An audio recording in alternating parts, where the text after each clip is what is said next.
On today's show, the Ottawa Senators finally beat the Buffalo Sabres. And we've got two more games to preview for this weekend. This is Brady Tkachuk, and you're listening to the Locked On Senators podcast.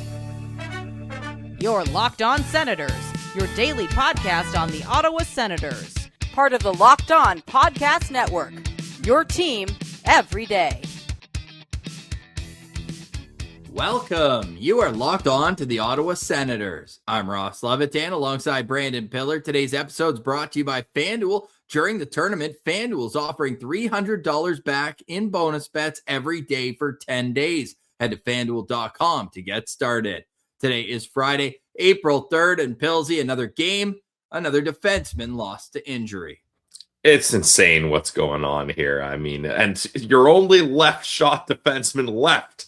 Now, 5 Ottawa Senators defensemen were playing all right shot guys, and Tyler Kleven only got, a minute 48 of ice time before getting hit in the face with the puck, and that looked bad because he immediately kind of hunched over and went right to the bench. No blood. I can't decide if that's a good or a bad thing. I'm going to go with bad thing as he did not return, and we haven't got an update, but I don't know. Like Linus Ullmark said it after the game, there's some sort of bad voodoo going on with Sens defensemen here because it's uncanny how many of them are getting injured and at the worst time. Like this is crunch time. We're tied for a playoff spot.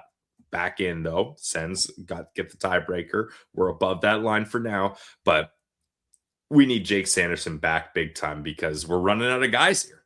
Yeah, we're running out of guys, but man, have the ones who are here stepped up. We'll get into the details on all of that in the next segment, but let's break down what was a gutsy effort. I feel like it's rinse, wash, repeat. Every win right now without Jake Sanderson, without Thomas Chabot, without Nick Jensen, without Denis Gilbert, without everybody that's been injured. Carter Yakimchuk, add him to the list. Like, it's as gutsy as it gets, and I want to give a ton of credit to the save Linus Ullmark made at the end of the second period, coming out and challenging Bowen Byram, in Ullmark's words, walking down Broadway, going for the hardest shot competition record, but Ullmark was up to the task, and we talk a lot about how a goalie's aura can go into the rest of the team.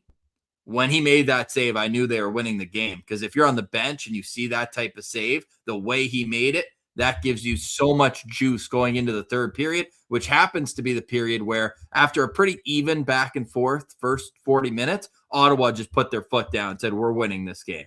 Yeah, especially making a big emphatic save like that at the end of the period when it's tied, right? Because let's say he doesn't make that save, it goes in. Now you're looking at 2-1 Sabres heading to the third. It's a little bit different vibe and momentum. So yeah, that could have been the TSN turning point for sure. But it was in Ottawa's favor. So credit to Linus Ullmark. What an absolute game. And I don't know, we talk about all the voodoo. I don't know if I had a crystal ball out the other day, but when all the discourse was happening on social media, I threw out there and just said, what if we get a Dylan Cousins game-winning goal assisted by Brady Tkachuk and Linus Ullmark makes 31 saves? I wasn't right, but I wasn't really wrong because after going down 1-0, who's in front getting a tip off a beautiful passing play from Ridley Gregg to Brady Tkachuk right in front to Dylan Cousins. So Dylan Cousins game tying goal, Brady Tkachuk assist on the play, and it was 21. So just a typo there, Pills. It was 21 saves, not 31 for Linus Ullmark. Just fascinating to see this game play out because Buffalo, they had a lot to play for. They were going to clinch a playoff spot for the first time in 15 years. I even saw some Sabres fans, passionate bunch, making the drive up to Ottawa, hoping to be there for the moment, but it was not to be because Ottawa's looking to have their own moment and they need these points just as bad, if not more. Definitely more. I mean, like the Sabres are going to make the playoffs. Like, sure, would you like to clinch sooner rather than later? Absolutely. But I got a feeling that they're going to find a way to get in, Ross. Whereas the Ottawa Senators, like, these points matter. And sure, you got, and we'll get into it, you got a favorable out-of-town scoreboard, but you're still in a 3-way tie points-wise for the final spot in the Eastern Conference playoffs in that final wildcard spot. So by no means can you sit here and be like, we're good. We can put the pedal off the gas and put it on the brakes a little bit. Not at all. You got to keep going here. And the next man up mentality has really worked for these guys. Shout out Lassie Thompson. He had a great game. Shout out Cam Crotty. first game as an Ottawa Senator, as an Ottawa area guy. Like, he was killing penalties out there, Ross, and he just they didn't joined have the anyone team. else. Yeah, but like, for him to take on that responsibility, and I thought he did a good job too. Especially when you consider the Buffalo Sabres didn't get a power play goal 0 for 2. So you really got to appreciate what these guys are doing and elevating their roles and playing in positions that they're typically not used to. Yeah, and it's just, man, I'm not going to regret saying this, I promise. I want Buffalo in the first round. That's such a talented team, but they're so run and gun, and they're happy to beat you off the rush, and the Senators just don't give up rush chances.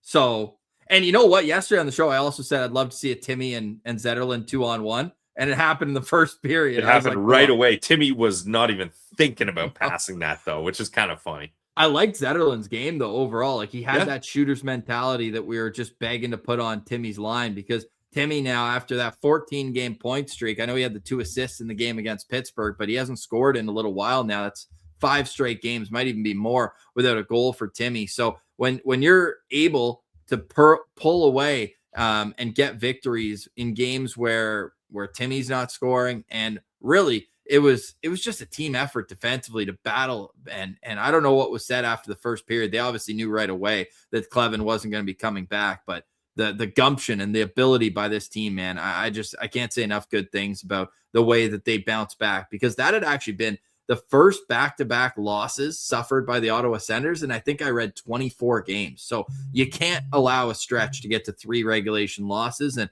Ottawa was able to start the homestand off on a great note. Yeah, that was huge, because like we talked about in the game preview episode, Ross, like, if this game goes the other way and now you're looking at a 4-game losing streak, especially coming off the Florida games and coming home and losing again, that really would have been a tough way to do this, and you lose a lot of momentum, and then you're on the outside looking in. You're not tied with Detroit and Columbus for the playoff spot. You're not leading them because you have the tiebreaker. You're looking up at them. So for them to find a way to get a win despite Tyler Kleven going down is really impressive, and you got to give a lot of credit to the guys. And like, I think the guy that deserves the most credit, though, is Jordan Spence. Hey, no spoilers, even though the postcast episode last night had Jordan Spence masterclass in the title. But we'll get into the decor on the other side. I do want to mention, though, perfect night on the out-of-town scoreboard. Almost. But we're not going to be picky about Detroit beating Philly, because one team had to win. Exactly. So and it was regulation. So you had Boston lose, and I know we said that they're all but solidified, but now Ottawa's 6 points back with a game in hand. So it's not over until Lyndon Slewage sings. Actually, that's actually when it starts. Yeah, true. Damn.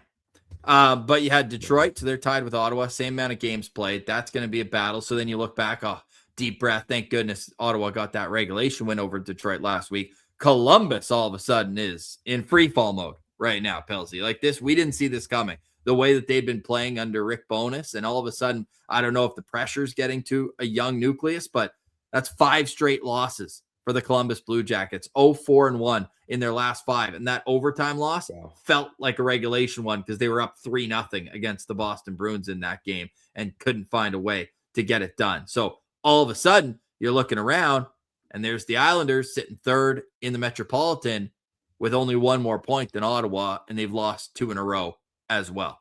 So Columbus or Washington, they'd been pushing a little bit. They've now lost last night. It's as good of a situation as you can hope for Ottawa going into this incredibly tough weekend with Minnesota and Carolina rather coming to town. Carolina actually just beat Columbus twice in a row, so they're feeling pretty good about themselves. One game on the out-of-town scoreboard tonight we're going to keep an eye on, Pillsy. Flyers and Islanders. I've been kind of going back and forth with this one, because I don't think Philly is a legit threat, and the Islanders have more points. So do you want the Islanders to try to keep that 3rd spot in the Metropolitan, or are you willing to allow Philly to tie you again, understanding that they're probably not as good of a team as the Isles? Yeah, I'm going with Philly here. Maybe this will come back to bite me, but I'm not threatened by Philly at all. And I said it before. I don't know if I don't think it's the right approach, but I would rather the teams in playoff spots not get more points. And even if it means it tightens the race below the line, that's fine by me. You want to keep the line as low as possible, right? Exactly. That's my thinking. Yeah. No, I'm agreeable with that. And there's a new site, by the way. It's called hockeystats.com. So easy to use. I've been all over this all morning. It's great. And a win tonight for Philly in regulation would get them up to a 35% probability to make the playoffs. An Islanders win would get them to 64%. The Senators right now hovering right around 50. And the next 4 games at home are going to tell us a lot. But this decor, they've already spoken, and they are absolute gems right now. So we'll discuss why, how, and is it sustainable on the other side. We'll wrap up today's show with a weekend preview. You're listening to Locked On Senators, your team every day. Today's episode is brought to you by our friends over at Indeed. Workplace chaos, deadlines stacking up, inbox overflowing, and the one position you have to fill is still sitting open. When the pressure's on and you need the right hire, this is a job for sponsored jobs. Indeed, sponsored jobs helps you reach the right people who actually fit what you're looking for. Skills, experience, location. So you're not just hoping the right candidate stumbles across your post. Here's a stat that says it all. Since I've been talking to you, companies like yours have made 27 hires on Indeed, according to Indeed worldwide data. So if you're hiring, spend less time searching and more time interviewing candidates who check all your boxes with Indeed sponsored jobs. That's less time searching, more time interviewing, less stress, less time, more results. When you need the right person to cut through the chaos, this is a job for Indeed sponsored jobs. And listeners of this show, you're going to get a $75 sponsored job credit to help get your job the premium status it deserves at Indeed.com/podcast. Just go to Indeed.com/podcast right now and support our show by saying you heard about Indeed on the Locked On Senators podcast. Indeed.com/podcast. Terms and conditions apply. Need to hire? This is a job for Indeed sponsored jobs. Today's episode is also brought to you by the GLEBE Central Pub. You can find them at 779 Bank Street. If you're looking for a place to watch hockey, it lives and breathes it at the GCP. It's right in the heart of the Glebe, just steps from Lansdowne, and it's the perfect place to catch every game, every night with great food and drink and even better company. The GCP, they've got something going every night of the week. Wing night every Monday, all day and all night. Trivia on Tuesday. Wednesday is open mic night. Thursdays are all about cheap tacos. And of course, Saturday night, live music, no cover ever. They've also got the Sens Shuttle, just $18 round trip to and from the CTC. So get your boots on the bus and get your tickets at GLEBECentralPub.com. The vibes are free at the GCP. Check them out today at 779 Bank Street and let them know that Locked On Senators sent you.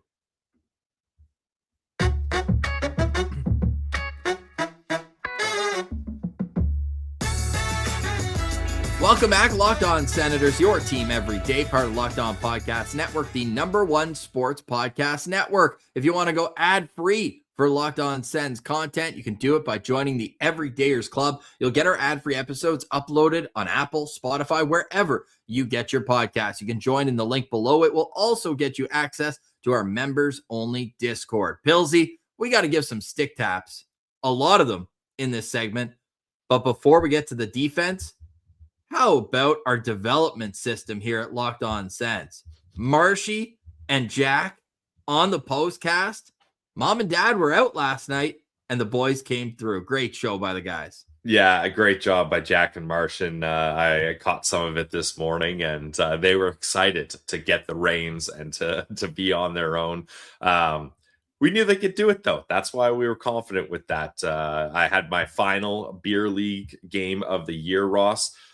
Lost 2-1, finished 8th out of 8th, but we'll get them next year. We're rebuilding, hoping to get some good draft picks. Yeah, you guys will be all good to go. Okay, the Sens decor, good to go. Next man up mentality, and it truly is that. The Ottawa Senators have used 12 defensemen since the Olympic break. The Winnipeg Jets are next on that list at 11, but guess what? They traded 2 of their defensemen, so they did it to themselves. With Ottawa, it's been all injuries, and they have not been able to catch a break. Well, no pun intended.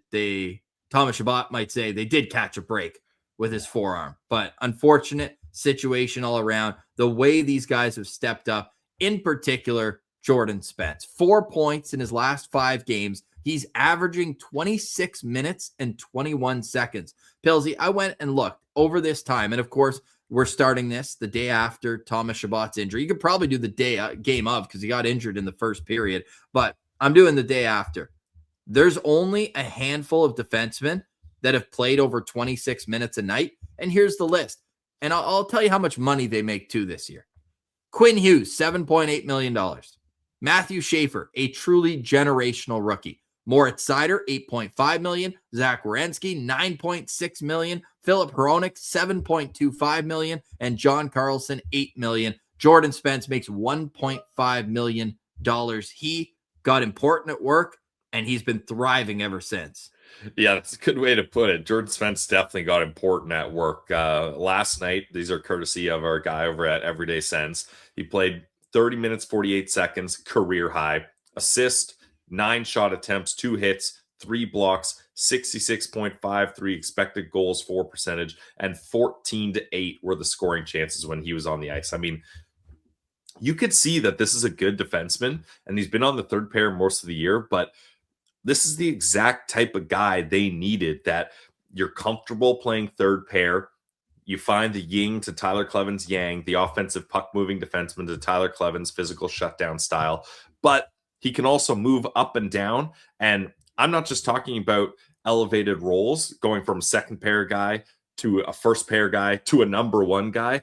But if you look on Money Puck, he is the best defenseman when you sort it by expected goals for percentage with any of the other guys. Like, put him anywhere and he succeeds in any role. So this guy is incredible. We need to make sure Steve Stais gets him into a good contract. You cannot afford to lose this guy or have things drag out. Just get that deal done. This is a very important player for the Ottawa Senators. Every shift, the cha-ching, cha-ching has to be going on through his head. Like, this guy, he is not out of place being a number 1 defenseman in the National Hockey League. And like, in that stretch, sure, he's playing a lot, but what are you going to do with it? He's got 4 points in 5 games. Like, he has been truly incredible. And I get that he's a puck-moving offensive defenseman, but I'm not going to put him in that box. I think he's been incredible on both sides of the puck. He defends with his stick and his body. He gets in lanes. He is incredible at hockey. And I saw, this was a wild rage bait tweet by the Empty Netters podcast. Great guys, but they're like, Sens fans owe an apology to Jordan Spence. Like, we were ripping him off the trade. Everybody was like, this is a fantastic bet to make for that price. I was just in awe of that tweet. That might be a tweet of the year candidate. It made no sense. I literally have never heard, seen, or talked to a Sens fan that has had nothing but good things to say about Jordan Spence from the instance he was acquired. Like, we didn't even know much about him and we were stoked about it. So yeah, Ross, you tweeted the tweet of, hey, Twitter is just 90% of a guy making up some guy that has an argument that didn't happen and fighting against him. That's what that was. And then people were like, show us the receipts of Sens fans that didn't like it. And they were like, oh no, we don't want to do that. We don't want to drag these guys. Like, it didn't happen. Like, Sens fans have loved this trade and Jordan Spence. So that's, that was a weird one for sure. And just to add onto how incredible Jordan Spence was last night, he got hit in the finger or the hand with the puck blocking shot. I believe it was either moments before or right after Kleven got hurt.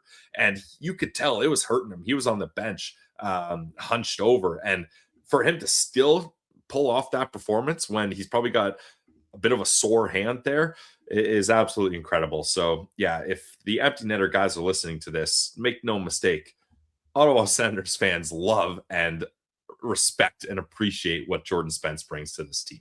Man, what an absolute treat to watch this team battle through. Like, we've had our ups and downs this season. I would say it's been a roller coaster unlike any other that I can remember covering the Ottawa Senators. But the absolute nails of this blue line to get things done has to be commended. You go back to that Rangers game. I'll include the Rangers game now. The D pair that's played the most at 5-on-5 since then is 57 minutes, and it's Kleven and Zoop. Like, they've been completely mismatching their D pairs. They haven't had the ability to play certain guys. The second most common D pair has played 35 minutes. How many minutes are in 6 games? Not a math guy. 6 times 60. 360? No, there's no 3,060? 6 times 60 is 360. There's no way. I did not have call. I knew it was right, but as soon as you questioned it immediately, I was like, oh, no, I'm being silly here. You did not say that with a lot of confidence, or I probably would have believed you. But I was right.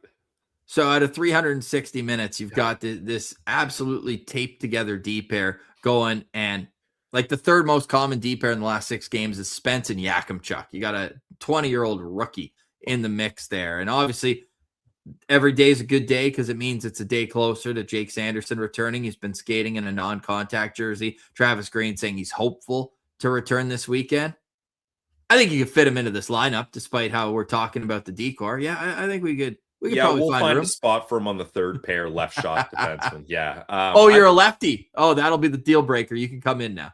Yeah, but on the third pair, like, let's not get ahead of ourselves. Just ease him back in. Hey, Cam Crotty, stick taps, dude. What a hit in the first period, shorthanded. And he just did not look out of place. All due respect to Jordan Donovan, but you can tell that Crotty's 26 years old. Like, there's just a certain level of I don't know if it's muscle memory, like he's just done it longer, but you could tell that he was an NHL player last night. Well, and the size helps too. Not that Donovan's the small guy, but he certainly doesn't have the size of Crotty. And Travis Green, it just did not seem like he trusted Jordan Donovan for whatever reason, and that's fine. But it just he was getting what, like 6 minutes? Like you're not going to be able to do much if the coach can't put you out for more than that. Yeah, he averaged 7 minutes and 2 seconds in his 2 games. Meanwhile, Cam Crotty, of course, circumstances in game with the injury play a role, but he played 13:37 in the game last night. Last defenseman I want to focus on here. One, we should give some stick taps to Artem Zub. Pucks on net, never a bad idea. Gets tipped in, and there's your game-winning goal. So good to see from Zuby putting pucks on net. We like that. But how about Lassie Thompson quarterbacking the second power play unit? And he is +4 in his last 2 games. He was really good. Like, there's a guy who has a winding road to get to where he is right now. But what a pick in 2019, drafting him, eh? We always knew it. Never wronged us early, Ross. And again, from our guy Everyday Sens, 20 minutes, 55 seconds time on ice, 4 shot attempts, +2, 73.88 expected goals for percentage, led the game, 24-14 in shot attempts, 12-3 in scoring chances, and 4-0 in high danger chances. Like, just a big game from Lassie. I was really rooting for, though, Ross, Tom Baum. Like, when he was on the power play, and they were setting him up for it. He just didn't have enough space or a lane to do it, but that's what I want to see from Lassie Thompson. I mean, if he can just replicate that performance last night, that's fine. But to add a little flair, let's see that patented Tom Baum. Senators have an optional skate today at 12:45. Any news that comes out of it, make sure you're following on Twitter at Sens Central. Okay, Pillsy, the other side, game previews. Back-to-back on a weekend. I've heard that before, and it's gone well before. We'll dive into the numbers and look at the Minnesota Wild on the other side. You're listening to Locked On Senators, your team every day. Today's episode is brought to you by our friends over at FanDuel. The tournament is here, still going on. One of the best times of year. Bracket, buzzer beaters, upsets. It's nonstop action from tip to final cutdown. Right now, FanDuel is giving new customers a way to stay in the action all tournament long. Here's the best part. You'll get up to $300 back in bonus bets every day for 10 days. That means 10 chances to stay involved throughout the entire tournament. You can mix it up however you want. Game picks, futures, or even same-game parlays for bigger potential payouts. It's perfect for the tournament because every day there's something new. Different matchups, new storylines, and more ways to get involved as the bracket unfolds. So visit FanDuel.com to sign up today. That's FanDuel.com to get in on the action. Welcome back, Locked On Senators, your team every day. Pillsy, we have breaking news. Whoa, let's hear it. Ottawa's Brady Tkachuk has been fined $2,500 for unsportsmanlike conduct towards an opponent while on Ottawa's bench. That's fair. Jack and I were watching that and we're like, wait, what's the penalty? Because the whistle just blew randomly and the Sens had the puck. I was like, where's the penalty on the Sens? And then number 7, Brady Tkachuk. This guy's not even on the ice. What are we talking about? And then the replay shows, I mean, fair. He whacks the guy in the face with his stick while he's on the bench. Like that. That was tough. I honestly was surprised it wasn't a bigger deal because like usually any infraction from when you're on the bench and not playing gets kind of magnified. So that's not that bad for real. Yeah, it's a little Happy Gilmore. I played in the NHL and I still hold 2 league records. 1, I like to fight everybody that even looks at me the wrong way. And 2, I got a penalty. I wasn't even on the ice and it happened. No, my goodness. Fire up the GoFundMe for Brady. I mean, look, hey, I think he'll be okay. Yeah. He bit off a lot with Logan Stanley. That guy's an animal. A leaf eater, but an animal. A vegetarian giraffe, but nonetheless still an animal. And for him to recover, like he was getting tossed around by Logan Stanley, and Brady was like, I'm not going down like this. And he just stayed in the fight and then was able to get back up and throw some good punches at the end. That was a good tilt. And you called it, Ross. That one was ready to happen because nothing even happened on that play. Brady was just like, oh, you're here. I'm here. I don't like you. Let's go. Yeah, he was like starting to skate away. He's like, no, I don't like that guy. Yeah. Wait, that guy? I don't like that guy. Yeah. Speaking of animals, hockey players have minds of elephants. There was no question that Brady was going to go after him. And you can't hide out there just because you're wearing a different jersey when you're 6'7". Yeah, Brady still sniffed that out there. Yeah, and although I love playing against Logan Stanley. How many guys can Claude Giroux burn like that to go in on a breakaway? Yeah, probably not that many, honestly. But that highlight they showed, I kind of forgot how bad that was. That was so greasy. That's so greasy. He waited until the ref was there to drop his gloves, and then he goes, well, I'm already here. Yeah, and the ref was holding Brady. And Brady had his wrapped hand at that point. Yeah, I mean, he got a 3-game suspension for it, I think. So, like, good. They got it. They got it. But yeah, $2,500 fine for Brady Tkachuk. Brady is going to be playing against a lot of his Olympic buddies on Saturday, including the general manager, Bill Guerin. You got Matt Boldy, you got Brock Faber, you got Quinn Hughes, all of the Minnesota Wild. And I don't know if this is an Olympic hangover for them, but they have had no consistency in their game since the Olympics, really. And they've alternated wins and losses. Like since the Olympics, Pilsy, the Minnesota Wild are 8-7-2 with a +2 goal differential in 17 games. I mean, I keep hearing they're Stanley Cup contenders. They haven't gotten out of the first round since what? 2003? Old Manny Fernandez and Dwayne Rollison just absolutely humming along to get them to the conference finals. But like they make it every year though. I know. And this team, like on paper, they're very good, but I don't know if Billy Guerin, being a winger in his career, forgot that you actually build teams down the middle of the ice. That's where Ottawa can take advantage of this team. Look at that center depth. Joel Eriksson-Ek, perfectly fine second-line center. But Ryan Hartman is your number 1 center, and you think you're a cup contender? Daniil Yurov, good young player, but I don't know about this team. Here's how we expect the Wild to line up. They're coming off a win over the lowly Vancouver Canucks. Ryan Hartman centering Kirill Kaprizov and Matt Zuccarello. Joel Eriksson-Ek is between Marcus Johansson and Matt Boldy. Daniil Yurov centering the third line with Vladimir Tarasenko and Bobby Brink. And it's a fourth line of Michael McCarron with Yakov Trenin and Marcus Foligno. On the back end, Quinn Hughes with Brock Faber, Jonas Brodin with Jared Spurgeon, and you've got Middleton and Bogosian on the bottom pair. Either Philip Gustafsson or Jesper Wallstedt will start in goal. Pilsy, first thing that jumps out to me is that they've got big boys in the bottom end of their lineup. McCarron, Trenin, and Marcus Foligno is about as heavy of a line as you can go up against. You throw in Middleton, Jake Middleton, and Zach Bogosian on top of that. Like, that's a lot of meat in the lineup for the Wild. Yeah, big time. And it is curious that at the deadline, they didn't try to focus on that center depth. I know they got McCarron there, but that's your fourth line guy. Like, they acquired some players that are healthy scratches, like Nick Foligno and Jeff Petrie.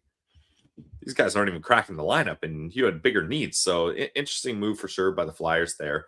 Ross, my lookout player is going to be number 12, Matt Boldy. Did you know he has 40 goals this year? Yeah, he's a good player. 40. Like I was surprised to see that. Like typically, like the last couple seasons, these are his goal totals. 27 last year, so big jump. 29, 31. Like I did not think that this guy had 40 goal potential, but he's getting it done this year. And get this, he was at 38 for like 8 games. He scored 2 against Vancouver last night, but before that, he'd gone 7 straight with only 1 assist and a -4. Yeah, that's what I was going to get to. So nice. he really popped off up against the Vancouver Canucks. I mean, last team in the league, easy to do, but him on the second line there, I think he's going to be the real driver of that line with Eriksson Ek and Johansson. So I'm going to be really looking out for Matt Boldy. Yeah, Matt Boldy is the only thing between Kirill Kaprizov and a comical stat line here, because my lookout player is going to be Kirill the Thrill, also 40 goals. They got 2 40-goal guys on their team. Kaprizov leads the team with 83 points, and outside of Boldy, who's got 79, Quinn Hughes is third on the team in points, tied with Brock Faber with 50 points, and Hughes has only played 43 games with the Minnesota Wild. He's got 73 points total, though, Quinn Hughes. Right, I'm just talking about with Minnesota. Yeah. That's wild. No pun Crazy. intended. Yeah, I mean, Quinn Hughes has 3 less points than Timmy. Yeah. How about Vladimir Tarasenko, back to 20-plus goals? Yeah, I'm not surprised. Like Tarasenko, he's still got it in him. I know it didn't work out for him in Detroit, and they were pretty disappointed, but he's still a good player, and he's dangerous. Yeah, and we'll look at the Ottawa Senators. Again, we're not expecting any changes, but if Jake Sanderson happens to be healthy, all good news. I guess the one change we're waiting on is Tyler Kleven. Will Tyler Kleven be okay to play tomorrow? Be a huge loss to not have him. Yeah, unfortunate. So no need to go through all the lines. Everybody knows what the Sens are rolling with. It hasn't changed much, if at all, other than a couple tweaks here and there up front in a long time. The back end's different story, but again, it's still under construction. Here's how the teams line up against each other. The Wild are 42, 21, and 12. They sit third in the Central Division.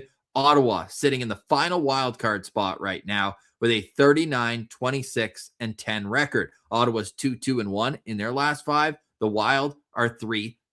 The Wild, one of the best teams defensively, and it's thanks to their league best 904 team save percentage. Nobody has a better team save percentage than them, and only one team has a worse team save percentage than Ottawa, and that's the Vancouver Canucks. So keep that in mind. The power play, the penalty kill, both strengths of the Minnesota Wild. Ottawa's got the better team shooting percentage, but this is a team that allows 2.84 goals against per game. Like, they are very stout defensively, and they do it by committee. It's not like Ottawa where you have that one checking line in particular that gets out there against the other team's top guys. They really do it by committee. So we'll see how this thing lines up tonight. I also found it interesting that in terms of possession, the Wild are near the bottom of the league in shot attempts at 5-on-5, but they're above 51% in expected goals percentage. So this is a team that will look for the grade A opportunities more than just throwing pucks at net.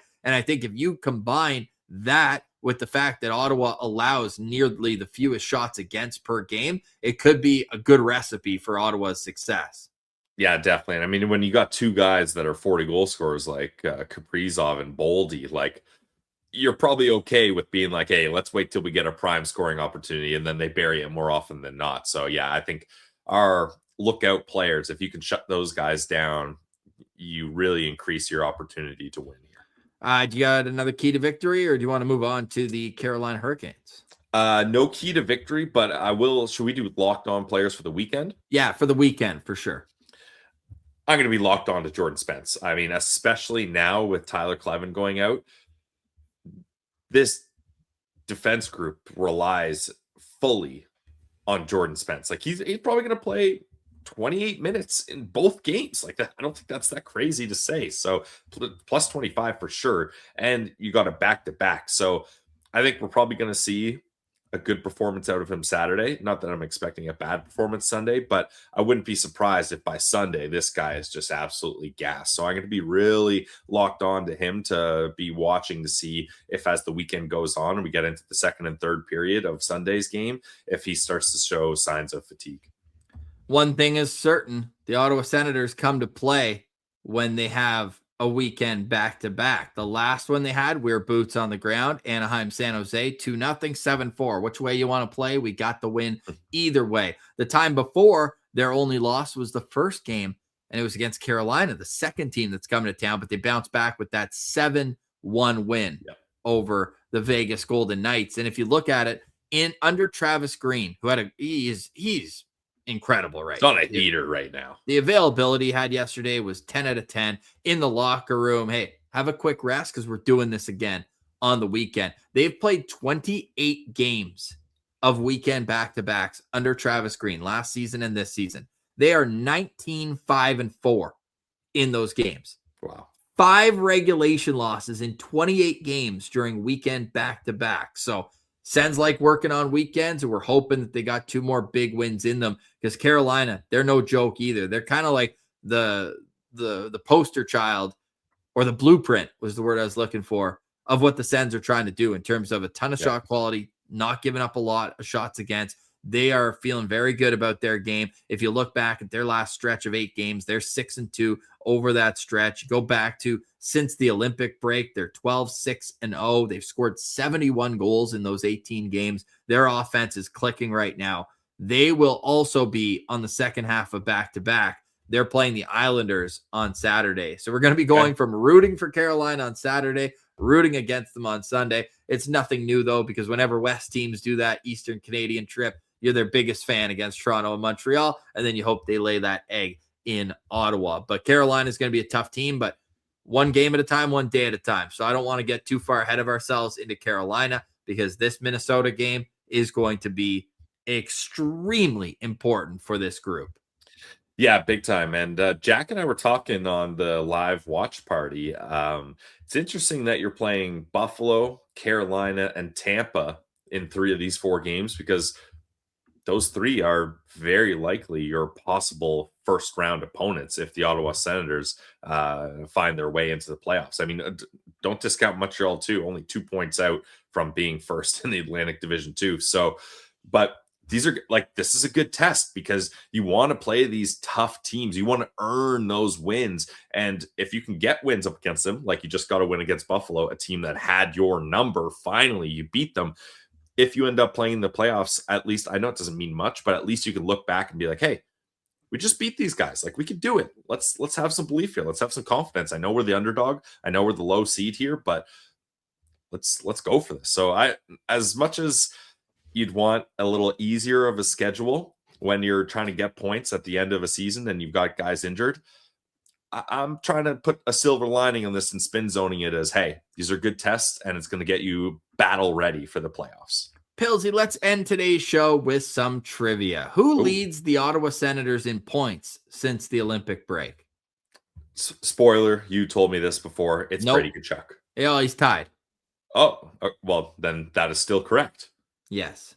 Brady, Timmy, and Drake Batherson all have 15 points. Drake's got 11 goals his last 18 games. Sneaky Drake Batherson getting it done. It'd be great for him to have a good weekend here for the Ottawa Senators. Brady Tkachuk, though, does lead the team in points since the Jake Sanderson injury that took place on March 8th. He has 10 points in his last 13 games. He's +4. 7 of his 10 points have come at even strength. He's shooting the puck. He's got 42 shots in 13 games. Just want to remind everybody how lucky they are that you get to watch Brady Tkachuk play hockey every single game. And be the captain of this team. Yeah.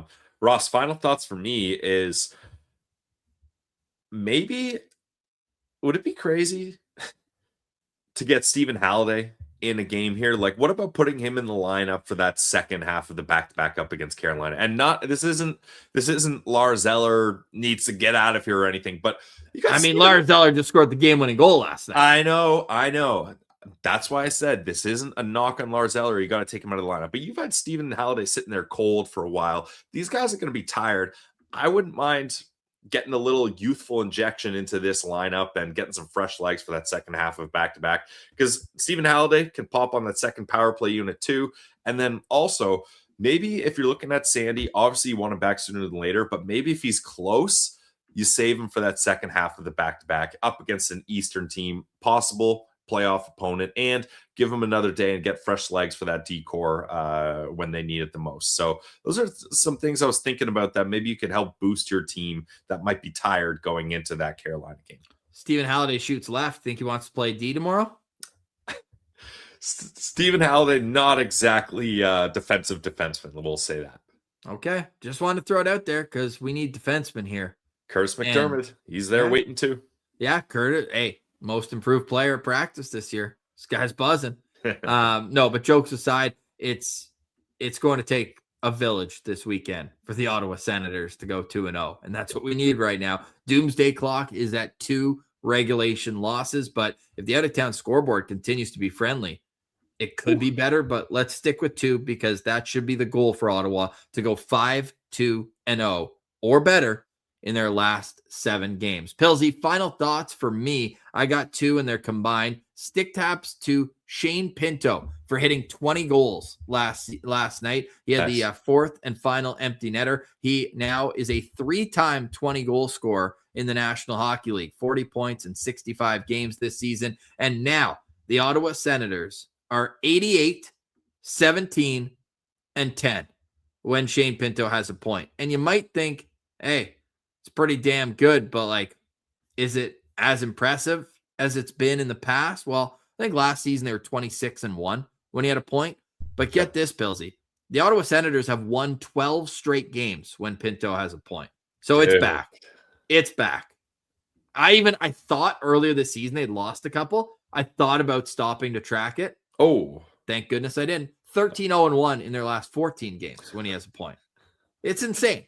That's so wild. Wow. And the way he did it last night with 18 seconds left to make it 4-1, hilarious. But hey, they don't ask how. They ask how many. Although I will ask how every Sens fan had the same thought. Ridley Gregg going in on it. The smirk he gave after, he thought about it. I know that guy thought about doing it. And it was a 2-0. Amadio was right there. I think Amadio was like, let me give him some space for this. Somebody asked me why didn't he pass the puck to Amadio? His brain was moving about something else. Definitely. Yeah. Oh my God. That would have been hilarious. Victory Friday, Good Friday for Ottawa Senators fans. It's a matinee. We should mention we didn't yet. It's a matinee tomorrow, 1:00 start at the Canadian Tire Center. Well, Drew prop bets. Eerily familiar to that 1:00, 5:00 weekend back-to-back that we went to in Ottawa earlier. I was going to say earlier this month, April Fools. That was last month. But man, this is going to be fun. It's a great time to be an Ottawa Senators fan. No live stream tomorrow. Jack's going to be boots on the ground. We'll have the postcast for you after the game. And then check in on Sunday, live stream, postcast. We got you covered. Literally your team every day. For us today, we say goodbye. For Brandon Piller, I'm Ross Levitan. Thank you for liking, watching, listening, and engaging with the show. This has been another edition of the Locked On Senators podcast, your team every day.